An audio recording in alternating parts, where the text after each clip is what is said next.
अस्सलाम वालेकुम नाज़रीन, welcome to my YouTube channel Amir फ़ान असलम। आज के इस वीडियो में हम डिक्टेशन नंबर 30 को डिस्कस करेंगे। ये डिक्टेशन नंबर 29 का ही दूसरा पार्ट है। वही पैरा है सेम इमरान खान के ऊपर कि इमरान खान को अटक जेल से निकाल कर वापस अडयाला जेल में जो है मुंतकिल कर दिया गया है। तो इस पैसेज के 333 वर्ड्स हैं। इस डिक्टेशन का PDF लिंक आपको वीडियो के डिस्क्रिप्शन में मिल जाएगा, वहाँ से जाकर उसको PDF में भी डाउनलोड कर सकते हैं। तो इस वीडियो को समझने के लिए सबसे पहले तो आप ये जान लें कि इमरान खान के ऊपर दो केस चल रहे थे, एक साइफर केस, एक तोशाखाना केस। साइफर केस में उनकी सज़ा ख़त्म कर दी गई जिनमें वो रिहा हो गए, और जबकि तोशाखाना केस में उनका मज़ीद 10 दिन का जुडिशल रिमांड जो है एक्सटेंड कर दिया गया था, जिसकी वजह से साइफर केस की सज़ा ख़त्म होने के बावजूद भी इमरान खान अभी तक कैद हैं, क्योंकि उनके ऊपर तोशाखाना केस की सज़ा बरकरार है। तो तोशाखाना केस में वो अडयाला जेल में मुंतकिल हुए। अडयाला जेल से उनको अटक जेल में शिफ्ट कर दिया गया। तो अटक जेल में जाके इमरान खान ने एक प्ली एप्लीकेशन या पटिशन दाखिल कर दी कि मुझे अटक जेल में नहीं रहना, मुझे वापस अडयाला जेल में या किसी और जेल में मुंतकिल कर दिया जाए। तो अब इमरान खान की उस पटिशन के ऊपर काफ़ी अरसे के बाद हेयरिंग हुई, प्रोसीडिंग्स हुई। तो जज ने जब वो पटिशन देखी, उनके ऊपर कार्रवाई जब पूरी हुई, तो जज ने कहा ठीक है, इमरान खान साहब को वापस अडयाला जेल में मुंतकिल कर दिया जाए, क्योंकि वो अटक जेल में नहीं रहना चाहते। तो जब वो अटक जेल से निकालेंगे तो इमरान खान ने कहा जी मैं अब चूँकि काफ़ी अरसे से अटक जेल में रह रहा हूँ, तो मैं अब यहाँ एडजस्ट हो चुका हूँ, तो मुझे वापस अडयाला जेल में नहीं जाना। अलबत्ता जो पटिशन या प्ली हमने दाखिल की हुई थी, हम वो अब विदड्रॉ करेंगे, वापस ले लेंगे, ताकि मुझे अटक जेल में रहने दिया जाए। लेकिन अब चूँकि एक चीज़ का रिटर्न में फ़ैसला हो चुका था, तो मजबूरन इमरान खान को अटक जेल से वापस अडयाला जेल में जाना ही जाना था। तो ये पैरा उसी के ऊपर ही है। तो हम इसको रीड आउट कर लेते हैं और बाद में मुश्किल आउटलाइन जो हैं उनको भी देख लेते हैं, या जो फ्रेजिंग हमने की हुई है। Separately during the proceedings of special court seize with the cipher case. जिस तरह मैंने पहले बताया कि साइफर केस जो है वो ख़त्म हो चुका है। सीज का मतलब होता है कि चीज़ को बंद कर देना, रोक देना, ख़त्म कर देना। कि स्पेशल कोर्ट की प्रोसीडिंग्स के दरमियान जो है वो हालांकि साइफर केस को ख़त्म कर दिया गया। इसके बरक्स जज extended the judicial remand of the PTA chief till October 10। फिर भी इमरान खान का जो जुडिशल रिमांड है वो जो जुडिशल रिमांड है 10 अक्टूबर तक जो है एक्सटेंड कर दिया गया है, क्योंकि इमरान खान के ऊपर तोशाखाना केस चल रहा है। During the hearing conducted in jail. अब ये जो सारी हेयरिंग प्रोसेस या जो भी कार्रवाई हुई, ये जेल के अंदर थी, कंडक्ट वाक़ई ही मुनक़द हुई। Mister Khan said he did not want to be move to Adiala. कि इमरान खान ने कहा कि मैं अडयाला वापस नहीं जाना चाहता, सिंस ही हैड रजिस्टर्ड अटक जेल, क्योंकि वो अटक जेल के अंदर एडजस्ट हो चुके हैं। The ex PM inform the जज that he would ask his lawyer to withdraw the plea seeking is transfer to Adiala. Imran Khan ने कहा कि जो दरख्वास्त हमने पहले दी हुई थी कि हमें ट्रांसफ़र वापस अडयाला में दिया जाए, तो मैं वो अपनी वो प्ली या प्ली होता है पटिशन एप्लीकेशन जो है वो वापस ले लूँगा, अपने वकील से बात करूँगा कि वो इसको विदड्रॉ कर ले, यानी कि इसको वापस ले ले। Following the hearing, the PTA Chief Counsel Lateef Khosa said the Deputy Chairman did not want to be moved to Adyala Jail because of the inordinate delay in the case proceedings.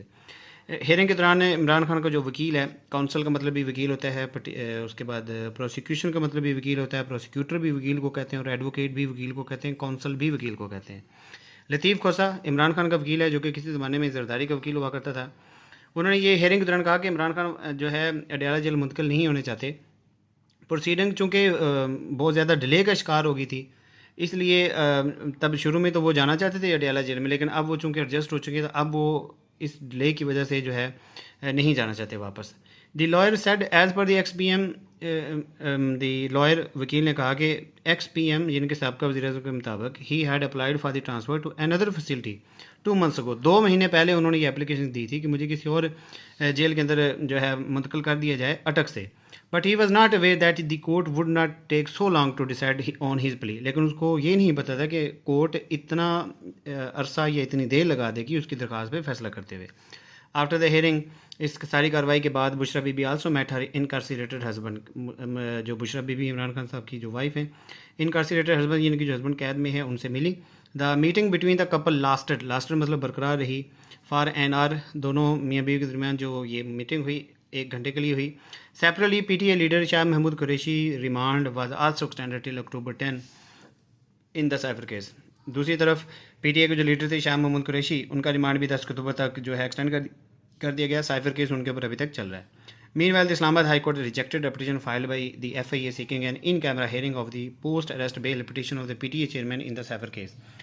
अब एक post arrest bell होती है, एक pre arrest bell होती है। Pre arrest bell वो होती है जो किसी को अरेस्ट होने से पहले ही बेल हो जाती है। पोस्ट अरेस्ट बेल वो होती है जो अरेस्ट होने के बाद प्रॉपर प्रोसीडिंग्स के तहत उनकी बेल होती है। तो इमरान खान ने चूँकि अब पोस्ट अरेस्ट बेल दाखिल की हुई है कि मुझे जो है साइफर केस में से बरी कर दिया जाए, तो FIA ने उसके ऊपर एक पटिशन दायर की थी कोर्ट के सामने कि ये जो जितनी भी प्रोसेस हो या कार्रवाई हो या प्रोसीडिंग्स हो, ये इन कैमरा हो। साइबर केस की जो भी हो। During the hearing of the petition the FIA special prosecutor submitted that proceedings of the bail application be held in camera due to the sensitive nature of the case. FIA का जो special prosecutor था, यानी कि जो खास वकील था उनका, एफआईए की जानब से जो पेश हुआ, उसने कहा क्योंकि ये एक सेंसिटिव मैटर है, इसलिए ये जो प्रोसीडिंग है सारी इन कैमरा होनी चाहिए। The counsel for mister Khan के जो वकील थे सबमिटेड, उन्होंने ये कहा that he has no objection, उन्हें कोई ऑब्जेक्शन नहीं है if unnecessary people are excluded, अगर गैर ज़रूरी लोगों को यानी कि आम पब्लिक को इस केस से बाहर निकाल दिया जाए। इंक्लूड होता है शामिल करना, एक्सक्लूड होता है बाहर निकाल देना। तो एक्सक्लूड से एक्सक्लूडेड, और एक्सक्लूडेड से ही आगे पर एक्सक्लूड से ही एक्सक्लूजन भी आएगा, वो भी आगे बढ़ आ जाएगा। The court noted that section 14 of the official secrets act 1923 permits the exclusion, ये सामने आ गया, of the public from the proceedings. ताहम अदालत ने सेक्शन 14 की तरफ देखा, गौर फिक्र किया ऑफिशियल सीक्रेट्स एक्ट के जो कि इस बात की इजाज़त देता है कि आप इस तरह के केसेस में पब्लिक को एक्सक्लूड कर सकते हैं, एक्सक्लूजन यानी कि बाहर निकाल सकते हैं। However, a reading of this section shows that if such is to be undertaken, the prosecution has to make an application. ताहम ये जो सेक्शन है वो ये बताता है आपको कि अगर आप इस तरह के मामलात को फर्दर प्रोसेस करना चाहते हैं तो आप इस तरह की एप्लीकेशन देंगे इस मामले से related. In case the prosecution is interested that the public be excluded from the proceedings of the instant case, it may move an appropriate application in this regard. Same वही बात दोबारा कि अगर वकील जो है वो इंटरेस्टेड है कि आम पब्लिक को इस केस में शामिल ना किया जाए, तो वो एप्लीकेशन जो है अप्रोप्रिएट मुनासिब एप्लीकेशन जो है मूव कर सकता है इस मामले में in this regard. The court however allowed the prosecution to move the application for in camera proceeding as and when required. ताहम अदालत ने वकील को इस बात की भी इजाज़त दे दी कि आप इन कैमरा प्रोसीडिंग्स के लिए भी एप्लीकेशन सबमिट करें जब भी आपका दिल हो, जब भी आपका इरादा हो। तो इसमें जो अब हमारे पास मुश्किल वर्ड्स आएंगे उनकी मैं आपको आउटलाइन बता देता हूँ सेपरेटली। तो सेपरेट को हम लिखेंगे पूरा ताकि हमारे लिए ये रीडेबल हो, ठीक है, ये सेपरेटली।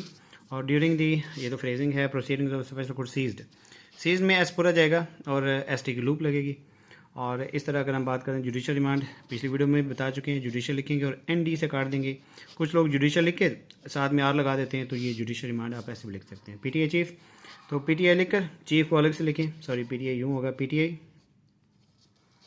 PTI chief. अब हम इसको ज़्यादा शॉर्ट इसलिए लिखते हैं कि हम लिखते हैं पीटीआई चेयरमैन तो एन क्यू को लगा देते हैं, पीटीआई चीफ अगर वो बोल देते हैं हम एफ क्यू को लगा के आई लगा के डबल डैश लगा देते हैं। तो इस तरह आप लिख सकते हैं पीटीआई, तो चेयरमैन के लिए चे से काट दें, पीटीआई चीफ हो तो चीफ के लिए चीफ अलग से लिख दें। जो ऐसे कैंडिडेट जो कहते हैं कि हमसे ये नहीं पढ़ा जाता, वो उनको इस तरह भी लिख सकते हैं। इस तरह नेक्स्ट वर्ड जो हमारे पास आएगा वो आएगा मिस्टर खान। तो मिस्टर खान की आउटलाइन आपको बता चुका हूँ, मिस्टर के साथ ही आप के और एन लगा दें, नीचे डबल डैश लगा दें और not want to be moved at eligible. अब एडजस्ट, इस आउटलाइन में कुछ लोग कन्फ्यूज़ हैं। अगर हम पिटमैन की बात करें तो पिटमैन पे ये वर्ड लिखा हुआ है एडजस्ट, अब हम एडजस्ट बोलते हैं। तो अगर आप एडजस्ट लिखना चाहते हैं तो आप डी एक्स्ट्रा लगाकर एडजस्ट लिख सकते हैं। अब एडजस्ट और एडजस्ट एक जैसी आउटलाइन है। इस तरह एडजस्टिंग होगा तो यूँ आ जाएगा, एडजस्टिंग होगा तो उसके लिए आप यूँ लिख देंगे, सिर्फ आपने डी ऐड करना है, ठीक है। इस तरह दी एक्स पी एम, अब एक्स पी एम है तो एक्स के साथ ही पी एम लिख देंगे, ये एक्स पी एम होगा। अगर ये ना रीडेबल हो तो आपने एक्स पी एम के नीचे एक डैश लगानी ताकि आपको याद रहे कि ये आपने पी एम लिखना है। इन्फॉर्म द जज that he would ask his lawyer withdraw the. अब विदड्रॉ की वैसे तो आउटलाइन ये है विदड्रॉ, अब जिसने ऐसे लिखनी वैसे लिख सकता है, लेकिन हम दे को डबल कर देते हैं, ये बन जाता है विदड्रॉ के साथ एन के ऊपर लगाते हैं विदड्रॉन, विदड्रॉ के साथ एल लगाते हैं विदड्रॉल, विद के साथ यू लगा देते हैं विदड्रू हो जाता है। इस तरह अगर हम इत को डबल करें अथॉरिटी हो जाता है, ठीक है, और अथॉरिटी के साथ वी लगा दें अथॉरिटेटिव हो जाता है, अथॉरिटीज़ हो जाता है, और इस तरह अथोराइज होता है, तो अथोराइज वैसे ही हम पूरा लिख लेते हैं, ठीक है। तो इसी तरह प्ली पिटिशन, प्ली एप्लीकेशन एक ही बात है। उसके बाद आ जाता है जी लतीफ़ खोसा, आप अपने हिसाब से लिख सकते हैं लतीफ़ खोसा। और उसके बाद एज़ पर दी एक्स पी एम, तो एज़ पर दी पिछली वीडियो में भी बताया था एज़ पर दी। तो जो लोग नए हैं इस वीडियो के ऊपर वो काइंडली पीछे तरतीब से वीडियोस को देखें ताकि आपको ये सारी चीज़ें समझ में आना शुरू हो जाएं। उसके बाद बुशरा बीबी है, बुशरा बीबी को आप बुशरा लिखेंगे और बी से दोबारा लिख देंगे, बुशरा बीबी बन जाएगा लास्टेड। अब लास्टेड की रूल के मुताबिक आउटलाइन ये है, लास्ट लिखेंगे और टी ऑफ करेंगे, लास्ट लिखेंगे और कट लगा दें, लास्टेड हो जाएगा, ठीक है। हम अपनी हमेशा दूसरी आउटलाइन जो होती है सेकंड फॉर्म की, उसके लिए हम कट यूज़ करते हैं। और इस तरह शाह महमूद कुरैशी है तो शाह लिखेंगे, महमूद लिखेंगे, के लिख दें, शाह महमूद कुरैशी। और इस तरह रिमांड अगर अकेला आता है तो आपने लिखना है आर डाउनवर्ड और एम एन डी लिख देना है। और इस तरह हाई कोर्ट, हाई के साथ के आर लगा दें, हाई कोर्ट हो जाएगा। इस्लामाबाद के साथ कोर्ट लगा दें, इस्लामाबाद हाई कोर्ट हो जाएगा। लाहौर की आउटलाइन है, लाहौर के साथ कोर्ट लगा दें, लाहौर हाई कोर्ट हो जाएगा, ठीक है। इस तरह आपके सामने आ जाएगा FIA। तो FIA आपने F के साथ I लगा देना, डबल डैश, ही आपका FIA होगा, फेडरल इन्वेस्टिगेशन एजेंसी। तो अगर वो फेडरल इन्वेस्टिगेशन एजेंसी बोलता है तो आप FI के नीचे डबल डैश लगें, FIA बोलता है तो आप FI के नीचे सिंगल डैश लगें। इसका मतलब है कि आपने शॉर्ट लिखना है, डबल डैश का मतलब आपने फुल फॉर्म लिखनी है। इन कैमरा आसान है, इनके साथ K और MR लगा दें। और इस तरह पोस्ट रेस्ट बेल और प्री रेस्ट बेल ये आउटलाइन नोट कर लें, क्योंकि ये बहुत ज़्यादा इस्तेमाल होती हैं। प्री के लिए प्री लिखेंगे, अरेस्ट के लिए अरेस्ट लिख देंगे और L लगा देंगे प्री रेस्ट बेल। अब अगर स्पीड स्लो हो तो आप प्री लिख कर अरेस्ट लिख सकते हैं और बेल के लिए अलग भी लिख सकते हैं। जब स्पीड में होते हैं तो आप ये आउटलाइन लिख सकते हैं। Post arrest bell, post arrest लिखें, बेल अलग भी लिख सकते हैं आप। अगर आपके पास टाइम ना हो तो आप इस तरह लिख दें, post arrest bell, pre arrest bell. तो ये आउटलाइन तब लिखी जाती हैं जब आप 100 की स्पीड पे होते हैं, ये आप तब लिख लेते हैं जब आप 70 या 80 स्पीड लिख जाते हैं। इस तरह प्रोसिक्यूटर, तो प्रोसी के साथ K डबल कर देंगे, प्रोसिक्यूटर, प्रोसिक्यूशन, शन लग जाएगी। ठीक है। इस तरह बी हेल्ड को हमने इकट्ठा किया हुआ है, बी के साथ ये L डाउनवर्ड थिक करके ऑफ कर दिया, बी हेल्ड, और ये हमेशा बी हेल्ड ही होगा, कभी भी बी होल्ड नहीं हो सकता। तो बाकी नॉर्मल वही वर्ड्स हैं जो आप डेली बेसिस पे करते हैं। उम्मीद आपको वीडियो पसंद आई होगी, इसको ज़्यादा से ज़्यादा देखें और अपने दोस्तों के साथ भी शेयर करें।